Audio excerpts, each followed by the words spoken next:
안녕하세요. 오늘은 8월 15일 저녁 11시입니다. 엔비디아가 목표 주가가 500달러로 상향돼서 어제 SOXL은 급등을 했어요.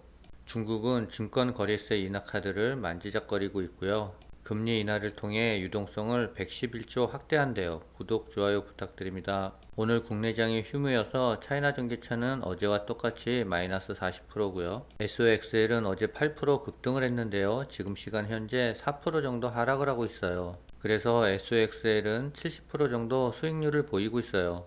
사우디아라비아와 아랍에미리트의 오일머니가 미국 반도체 기업 엔비디아의 그래픽 처리 장치 GPU로 향하고 있다는 보도가 나왔어요. 모건 스탠리는 엔비디아에 대해 목표 주가를 500달러로 유지했습니다. 사우디가 엔비디아의 H100 반도체를 최소 3,000개를 구매했으며 아랍에미리트도 엔비디아의 반도체 수천 개를 확보했다라고 보도했어요.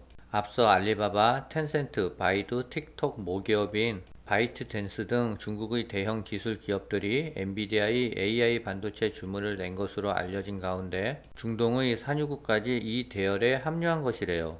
엔비디아의 GPU는 AI 추론 작업의 핵심으로 꼽히고요. 사우디와 UAE는 AI 소프트웨어 구축을 위해 엔비디아의 고성능 반도체를 대거 매집하게 됐대요. 그래서 어저께 엔비디아의 주가는 7% 가까이 급등을 했습니다. 오늘 국내장은 8.15 강복절로 휴무였어요.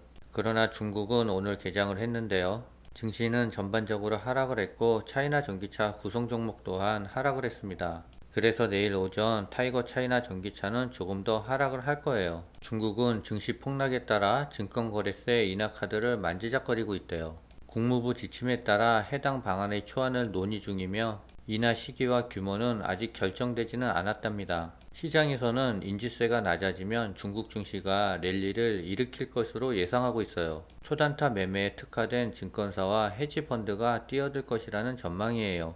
같은 뉴스인데요. 중국 정부가 침체된 주식시장을 되살리기 위해 현행 0.1%인 주식거래 인지세 인하를 고려하고 있다는 것으로 전해졌대요. 중국이 실제로 인지세를 내리게 되면 금융위기 때인 2008년 이후 처음이랍니다. 블룸버그 통신은 익명의 소식통을 인용해 중국 공무원의 지침에 따라 재정부 등 관련 규제 당국이 주식거래 인지세 인하 초안을 논의하고 있다라고 보도했습니다. 다만 인하 시기와 그 폭에 관한 세부 사항은 미정이며 인하안을 고위 정부 관계자들이 승인한다라는 보장도 아직 없다라고 해요. 중국 당국이 주식거래 인지세 0.1%를 인하하면 일경 3,200조 규모의 중국 주식시장에 활기를 불어넣을 것으로 예상되고 있어요. 블룸버그 통신은 이를 통해 중국 주식시장에 즉각적인 랠리가 발생할 수 있고 나아가 소비자와 기업 신뢰도를 높일 수 있다라고 관측했어요. 증권거래세 인하가 침체된 중국 증시를 상승으로 끌어올릴 거라는 관측이에요. 지금까지 나온 것 중에서 가장 강력한 경기 부양책 같습니다. 중국 경제가 총체적 난국에 빠졌대요.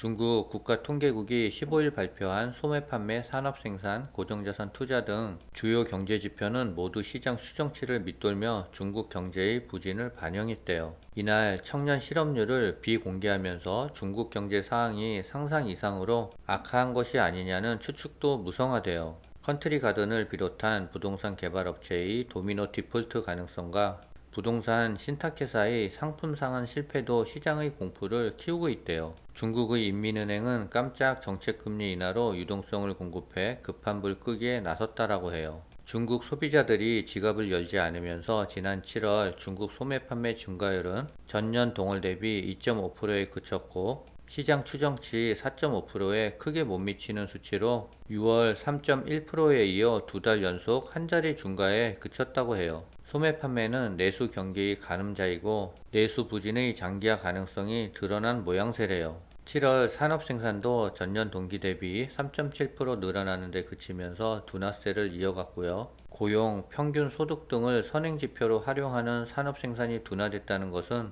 그만큼 기업 생산 활동이 활발하지 않다라는 의미래요. 1월부터 7월 누적 고정자산 투자는 전년 동기 대비 3.4% 증가에 그쳤고요. 중국의 부동산 부분 투자가 감소한 영향이 컸다라고 해요. 부동산 개발 업체들이 디폴트 위기에 빠지면서 앞으로 고정자산 투자가 더 악화할 것이라는 전망이 나오고 있어요. 이날 중국인민은행은 단기 정책금리를 전격 인하해 유동성 공급에 나섰고요. 금리 동결에 무게를 실었던 시장 예상을 뒤엎었대요. 인민은행은 정책금리인 1년 만기 중기 유동성 지연 창구 대출금리를 기존 2.65%에서 2.5%로 0.15포인트 인하했고요. 또한 7일 역한매 조건부 채권 금리를 당초 1.9%에서 1.8%로 0.1포인트 낮췄어요. 이 두 개의 금리 인하 효과를 합치면 약 111조의 유동성이 시장에 공급될 전망이래요. MLF를 내리면 기준금리 역할을 하는 대출 우대금리 LPR도 동시에 내리는 게 관례인데요. 인민은행은 오는 21일 LPR 금리를 발표할 예정이라고 합니다. 환율 상승은 위안화 가치 하락을 뜻하는데요. 위안화 약세 속에 중국이 금리 인하에 나서면 외국 자본의 중국 이탈을 부채질할 수 있답니다. 하지만 이 같은 부작용 우려에도 중국이 깜짝 금리 인하를 단행한 것은 더 이상 유동성 공급을 주저할 수 없다는 판단을 내린 것이라고 평가하고 있어요. 15일 중국 경제매체 차이신에 따르면 디폴트 위기에 처한 중국 1위 부동산 개발업체인 컨트리가든이 만기가 코앞인 채권의 상환 시점을 3년 연기할 계획이라고 보도했습니다. 결국 중국은 채권 만기를 장기적으로 연기해 부동산의 연착륙을 끼할 수밖에 없을 거예요. 중국 경제금융연구소장은 컨트리 가든 사태로 중국 정부가 부양책을 꺼낼 수 있는 명분이 생겼다며 은행 대출 규제 완화 등 신속한 조치가 취해질 것으로 전망되고 있대요. 전기차 가격 경쟁이 치열해지면서 완성차 업체들이 저렴한 LFP 배터리에 눈을 돌리고 있대요. 당분간은 LFP 배터리 시장을 사실상 독점하고 있는 중국 업체들이 영향력 확대가 불가피할 전망이래요. 15일 2차전지 업계에 따르면 완성차 업체들이 전기차 가격 인하를 위해 신차에 LFP 배터리를 사용하는 사례가 늘고 있대요. 테슬라는 지난해 국내에 출시한 중형 SUV 모델 Y 모델을 출시하며 가격을 기존 대비 2천만원 가량 낮춘 5,688만원으로 책정했대요. 가격이나 배경에는 LFP 배터리가 있답니다. 테슬라는 3원계 배터리보다 저렴한 중국 CATL의 LFP 배터리를 탑재해 가격을 획기적으로 낮출 수 있었대요. 중국의 비아디가 아토3를 앞세워 유럽 전기차 시장 다크호스로 떠오르고 있대요. 특히 유럽 전기차 시장의 바로미터인 북유럽에서 큰 관심을 받고 있어 유럽 전체 시장으로의 판매 확대가 기대된대요. 아토3는 7월 한 달 동안 스웨덴에서 721대가 판매됐으며 710대가 판매된 폭스바겐의 ID4를 제치고 스웨덴 베스트셀링차 2위에 이름을 올렸대요. 1위는 807대가 판매된 볼보 SC60으로 사실상 스웨덴에서는 가장 많이 판매된 전기차에 등극한 것이래요.